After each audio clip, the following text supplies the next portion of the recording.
Tayang perdana khusus di Kota Ambon, film Glenn Fredly The Movie sampaikan pesan perdamaian. Film biopic Glenn Fredly The Movie yang mengangkat kisah hidup penyanyi populer Indonesia asal Maluku Glenn Fredly menyampaikan pesan-pesan perdamaian dengan latar belakang konflik Ambon tahun 1999.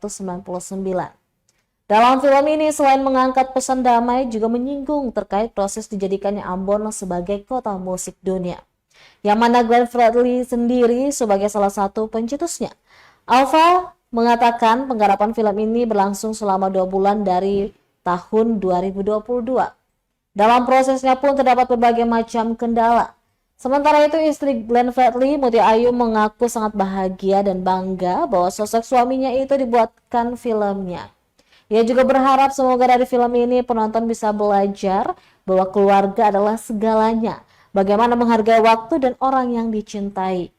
Film drama Glenn Fredly The Movie ini telah merilis trailer dan poster resmi dan akan tayang di seluruh bioskop di Indonesia pada 25 April 2024.